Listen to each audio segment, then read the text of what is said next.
views and opinions expressed in this program are those of the participants and do not necessarily reflect the views of Bronxnet or the program underwriters. Hey there, Sports NYC fans. Bobby C back here with another edition of Sports NYC. We'll get a chance to do our fall preview, talk some pigskin, some football. The Giants and the Jets are back, but we also wanted to fill you in on all that you missed during the summer. We'll have the highlights of summer 2018, so keep it locked. This is Sports NYC.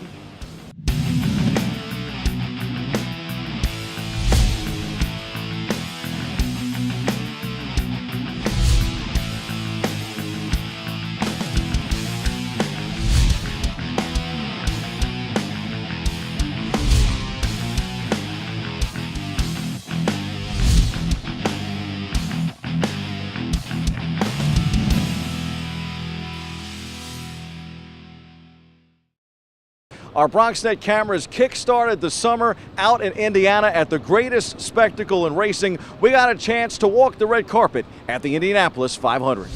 How special for you is it to be involved with an event that's just so patriotic?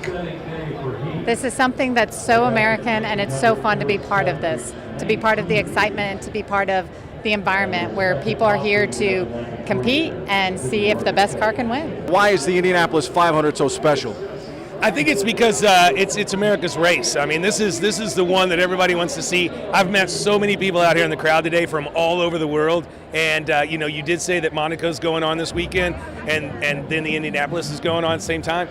I don't know that there's anything else on TV, just these two races. Any thoughts to getting in an Indy car and maybe racing? Definitely. I'm trying to tell you, that's my next move. I'm trying to figure out how I can lose 80 pounds so I can fit in one of these cars. The most amazing thing was getting a chance to ride with Mario. That was who I took my two-seater ride with. And coming around that curve at 180 miles an hour, it's something special. What do you think makes Indianapolis so special, and particularly the 500 as maybe the motorsport event in the world? I think it's the fans, the passion that the fans have. It's just really cool to see the turnout every year. And obviously the racing is really good, and the history of this place. That's the biggest thing. Will Power has long been one of the top drivers on the IndyCar circuit. The only thing that was really missing from his resume was winning the Indy 500.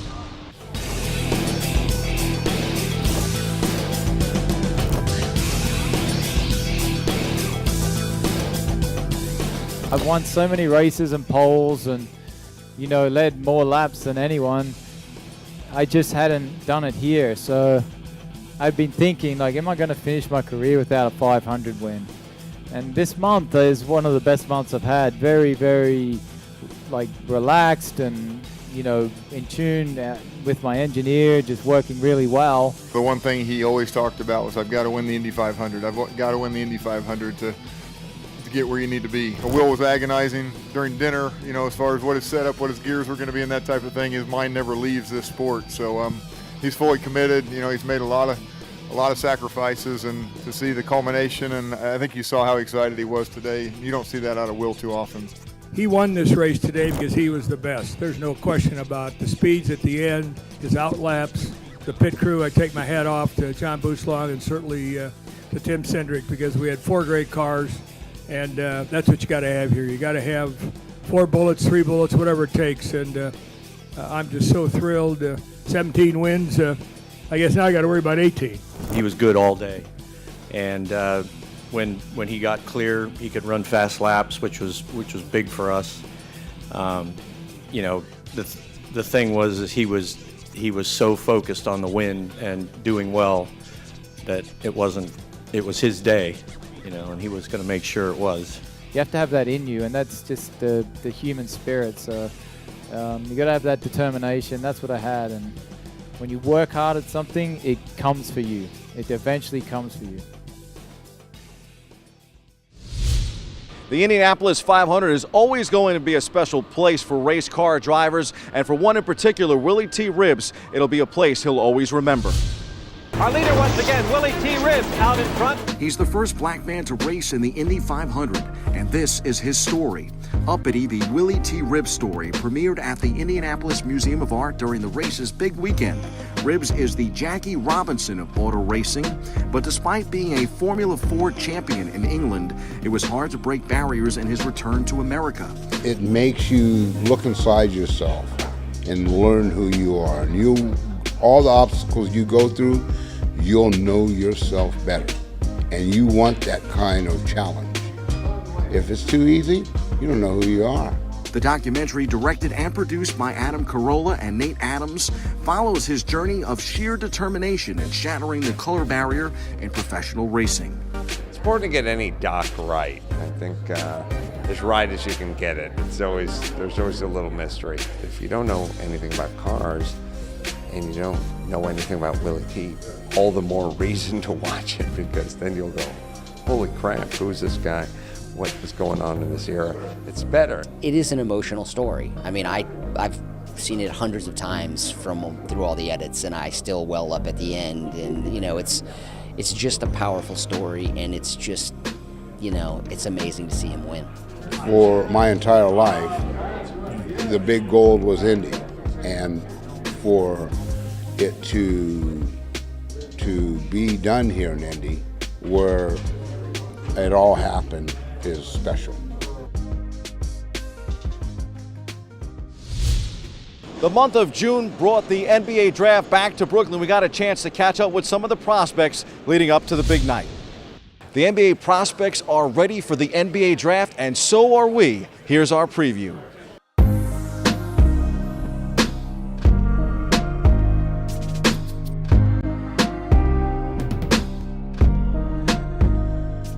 Been the best part of being a guy that's about to realize his NBA dreams? That's it. That is about to become a reality for me, and it was a very exciting moment for me. Watching it on TV is another thing, but actually, you know, being a part of it is just crazy. Having all you guys is this is a big honor. I gotta keep reminding myself. Like, my friends text me like, "You excited for tomorrow?" I'm like, "Oh yeah, draft tomorrow." Like, oh crap! Like, so it's really cool though. I mean, it's been fun. And I'm just excited to see where I'm gonna go tomorrow. A lot of people get tired of going to all these different things, you know, meeting all these people. But for me, I've just been happy to be here, and it's all been exciting for me.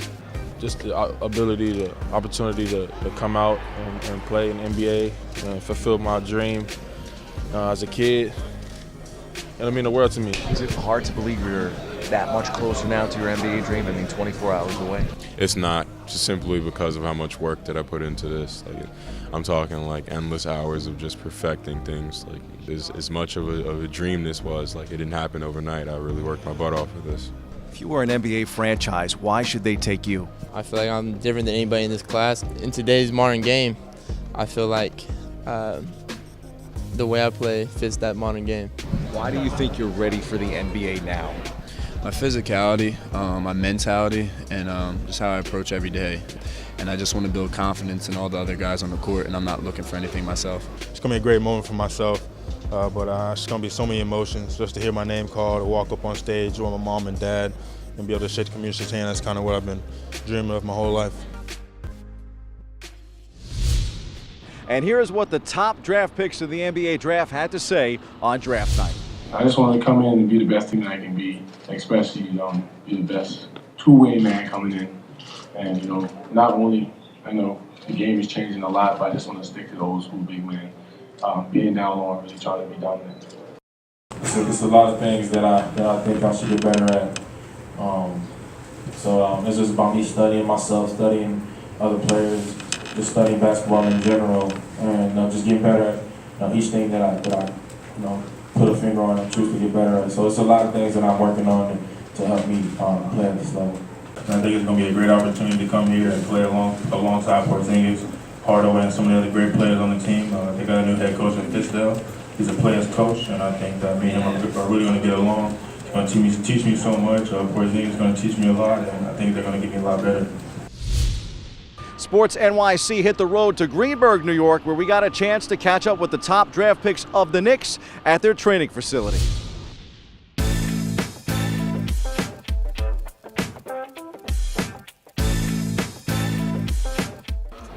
Guys, what are your expectations as rookies? How do you think you're going to fit in? You know, you're young, but I'm sure you can't wait to get started. What do you think you'll be like your first year? Yeah, personally, I mean, I'm just ready to get to work. I mean, I think me and Mitchell, we fit really well in the way Coach Fizdale really wants to coach and wants to play. I think we'll fit really well with the rest of the players and young guys, and we'll learn so much from them. I'll learn a lot from some of the veterans on the team. And I think throughout the whole season, I think we're just going to keep getting better as a team and as players. And I think as the season goes on, we're just going to gel pretty well as a team. How do you see yourself fitting into the modern NBA with, mobile 7-footers who can spread the floor and shoot? Do you think that's kind of suited to your game? Well, I mean, I run the floor pretty good. I block shots, and I'm gonna fit in with them. I feel like I can fit in on the team. Just get hard, work hard every day, and get better at the group. Yeah, last night, Porzingis actually gave me a phone call. He called me on FaceTime. It's pretty good. He's in Real Madrid right now. So it was good to talk to him last night, be able to got some tips from him. I asked him how I was doing and stuff like that. So he's out there training right now. But it was good to talk to him. I think me and him would do really well together alongside some of the other guys. Porzingis is a big guy who really can stretch the floor, shoot the ball, and go down low. So I think me and some of the other guys can complement each other very well. While all college basketball programs prepare guys to play in the NBA, the sort of pressure and the limelight and the spotlight you're under when you make a decision to play at Kentucky, I think does prepare you in a different way to play in a place like New York. So I think some of the things that are tougher for rookies to make adjustments to are some things that he's already been through. Summer League will be big, and the whole getting acclimated to the NBA game, I think this summer will be big for him, and training camp. And I know Coach will probably talk a lot about that later. That's more his department, but big opportunity for both young men actually. It'll be their first taste when they go out to Las Vegas for what the NBA is a little bit alike. So guys like that, I feel like in the right environment, provided the right service, the right kind of coaching staff, the right organization, those guys find a way to flourish.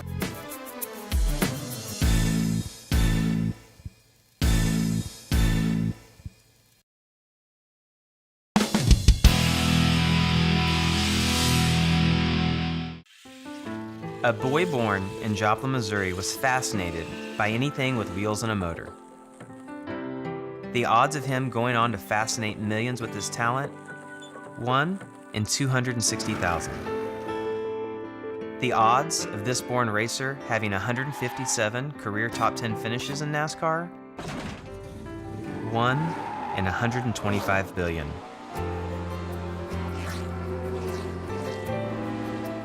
The odds of him winning both the Daytona 500 and the Brickyard 400 in the same year,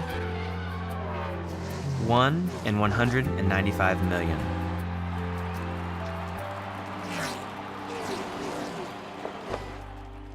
The odds of a child being diagnosed with autism, 1 in 68. I'm NASCAR driver Jamie McMurray, and my niece has autism. Learn more at autismspeaks.org/signs. Me and my boy Matt had it good. He had catnip that was off the hook. But one day, he brings a girl home, and she's allergic to cats. Every sneeze was a nail in my coffin. Now I'm in a shelter. It's decent, but they don't even have Wi-Fi.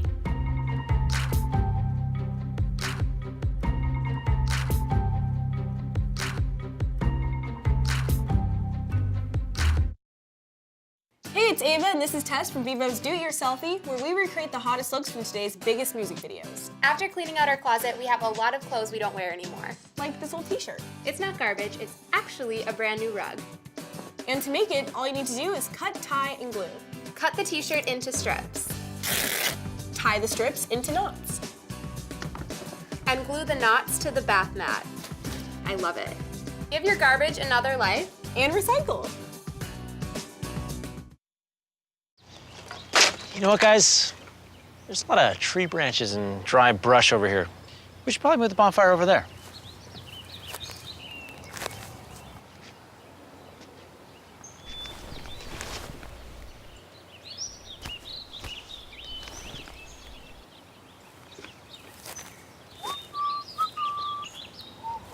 I'm guessing Smokey liked that idea.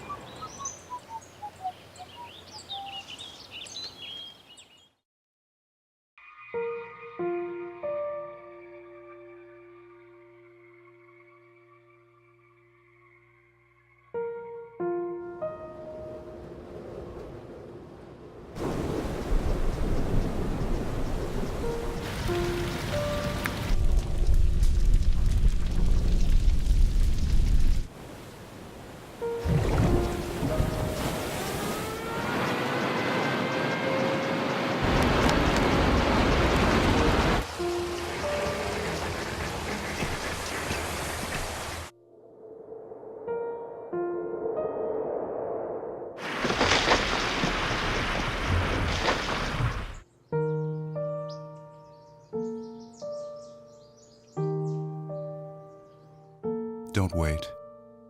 Communicate. Make your emergency plan today.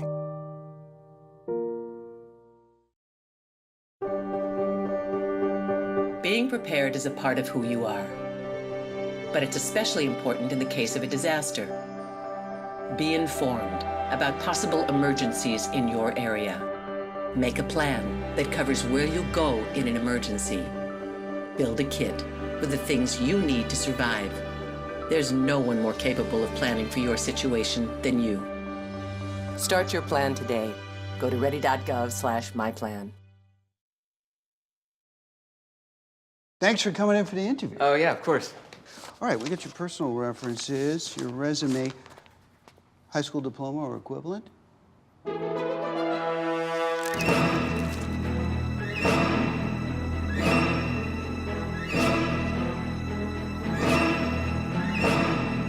Skip the drama. Get your diploma. Yes, it's right there. Great. Take that first step towards a better future. Find free adult education classes at finishyourdiploma.org. So you see, son, good manners are important. Should I go through it again? Yes. Yes, please. Yes, please. Exactly. Always say please, thank you, you're welcome, excuse me, sit up straight, hold doors open for ladies. If the door's locked, knock first. Don't burp, don't swear, don't stare, don't use bad language, or talk with your mouth full. Keep your elbows off the table. What table? And don't interrupt. Cover your mouth when you cough or sneeze. On the bus, give your seat up to anybody who has trouble standing. Bottom line, treat others the way you want to be treated. Got it? Got it. Good talk. Most parenting is hard to do in just 2 minutes. But 2 minutes twice a day making sure they brush is easier, and it could help save them from a lifetime of tooth pain. Sure, I look cute now, but when my owner lost his job, it was rough.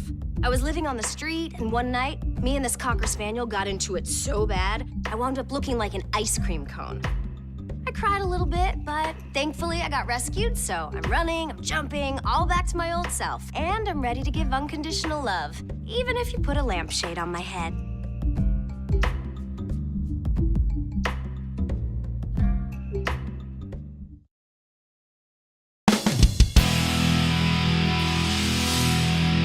Our summer wouldn't be complete without a look at Yankees Oldtimers Day. It's special. It's so special for me. I was able to celebrate my birthday the other day. It's just been a really good weekend for us. My grandbaby was able to come up and travel up here. It was the first time in the last few years that I've been invited to Oldtimers Day where I wasn't coaching. I coach high school baseball. I coach my son's team, and so everybody was like, "You got to go. We got to go to New York. We got to go to New York. You don't have nothing going on." So it's just turned out to be a wonderful, special time for us, and New York's always a special place. The first Oldtimers Day, Joe DiMaggio took my locker. He wore my shoes. He wore all my stuff. I still got it. And I was in awe. And Mickey Mantle was my favorite player, of course. And to be able to see him not play when he did, but when I was a young kid and coming up through the Yankee organization, he was the best. Oh, it's great. I mean, the Yankees are the only team that can do this. And they're still pulling out star-studded people, like guys that I respected playing against for so many years, and some guys I got to play with. And it's great seeing Giambi and Swisher here. I don't know when the last time I actually saw them. It had to be like 4 years ago. But just great catching up. It's unbelievable, man. I mean, it makes you feel good. I think people come to see you, but I just think in general, man, just to be able to be part of this crop of guys. I mean, Big G, Johnny Damon, Andy Pettit, some of my ex-teammates, the Yankee greats, Ron Guidry, Lee Mazzilli, Don Larson. There's just so many amazing men that are here, and it's just an honor to be able to be here and to put the uniform on one more time. We also got an exclusive with Yankee all-time great Ron Guidry. It's fun. Hey, look, you can't do what you used to do. I kept saying, look, I got no problem. I know I'm going to throw a strike. I got no problem doing that. But my concern is it's still going to stay on when I throw it. That's the thing because people don't realize when you don't use it anymore, your muscles just cease to exist. I guess if you took an MRI, my muscle might be that long today. 40 years ago it was that long. You could get out there, but now it's like, that bottle cap in there just won't, But I had no problem, and it's fun. I mean, for Old Timers game, it's going to be fun to go out there and throw. The Pinstripers are all about tradition, and another tradition for the Yankees has been Holt Week every summer. Here's a look at one of their events. This is Bobby C reporting for Bronxnet. The Yankees have been getting it done all season on the dirt, and on their off days, they're playing in the mud too. Ladies and gentlemen, meet members of the New York Yankees. There is nothing better than something like this. This is beyond my wildest dreams. I think I've always felt that the Mess Fest alone, the fact that people come out and celebrate his life and jump in muddy puddles in his honor, it's been my favorite day of the year. This is the 6th year we're doing it. And now to have the Yankees get behind it is something that wasn't even something that I could have ever imagined. It's so special. It's beyond special. It's a lot of fun. When I first heard about this day, this is immediately the one that I wanted to be a part of. Just I can't imagine going through what this family has gone through, and to be able to honor their son's legacy and bring so much excitement and happiness to young kids. It's fun for us to be a part of. It's a privilege for us to be here and for us to be able to bring some attention and to get out here and be kids with these kids today. It's really cool for us. It's overwhelming to have people take time out of their busy days to be able to honor kids that really kind of need help and need love and need extra attention. Kind of goes straight to your heart that people are so kind. Grace, how cool is it to see the Yankees? It's really cool. Just getting to see something that's very popular, it's just really cool. They say it's the little things that can bring the most joy, and just playing in the mud with some of these kids, and it was a lot of fun for me, and I hope they had as much fun as I did. Is it hard to imagine that it's been 10 years already? I know the Yankees have meant so much to the Bronx. Gosh, and Jason Zillow and his staff, the PR staff, has done an amazing job with Hope Week. Every year it's a surprise to me too. I just get to come and enjoy it like y'all, and it's magical. What was that first reaction when you heard the Yankees were interested in honoring this event for Hope Week? I've been crying for weeks, as you can see. I've been crying with very happy emotions. As it grew and grew and I learned more and more what we were in for, I was really blown away. It was an exciting summer for our Bronxnet cameras, and now we get a chance to flash forward to the fall where the pigskin returns. The Giants and the Jets were back in action for Week 1, and the Giants and Saquon Barkley, their standout rookie, they had an impressive performance despite the loss. This is Bobby C from MetLife Stadium. Odell Beckham Jr. looked mighty healthy in his return in Week 1. Saquon Barkley had a rookie debut to remember, but the New York Football Giants just couldn't get it together against Jacksonville in a 2015 defeat.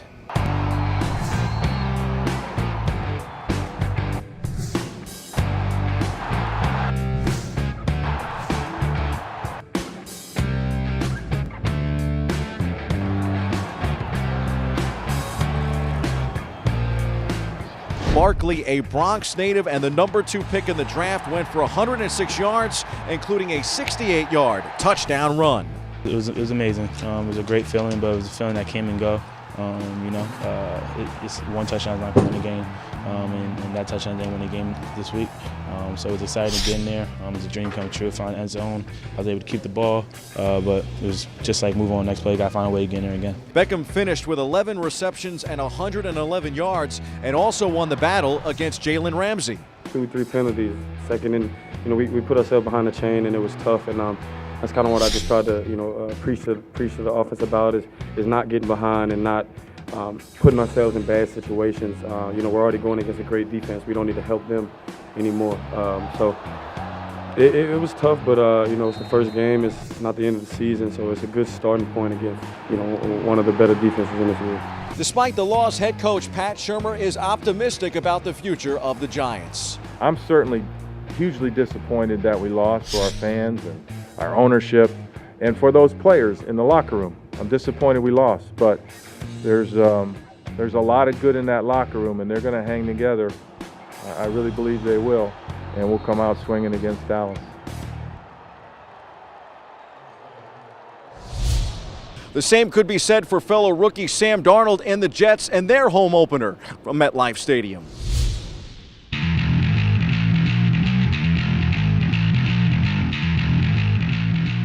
You missed opportunities in the first half. When you guys start to get back in the game late in the game, do you feel like you're maybe turning a corner and might be able to comeback? No, I mean, we had a belief that we could win that game even when we were coming in at halftime. Being down 20-0, you know, been in positions like that before, and we've, you know, pulled out some games. So we weren't worried whatsoever. You know, we just had to pick up the energy for sure, and definitely just come out just a little bit harder. You know, we obviously didn't come out hard enough in the first half, so we definitely just tried to harp on that in the second, and just unfortunately fell short. You know, I'm obviously disappointed about the loss. You know, first home game. You know, we came off of a big win last week, and we wanted to keep staying consistent. But overall, I'm not disappointed in my team. You know, guys coming in here, hanging our heads high still. Nobody's walking around moping and acting like, you know, this is the end of the world. And, you know, we know that this is a long road ahead of us. And, you know, we're going to see them again later on down the road. And, you know, guys are ready to get after the next one. Well, I would definitely hope that, you know, they still believe in us, man. I mean, it's one game. We definitely, you know, we lost, obviously. But, you know, to give up on, you know, an organization after one loss is, you know, I don't agree with. But, hey, it's not our place to judge. At the end of the day, we got to go out there and continue to do what we do. And hopefully, you know, the fans are supporting us through thick and thin.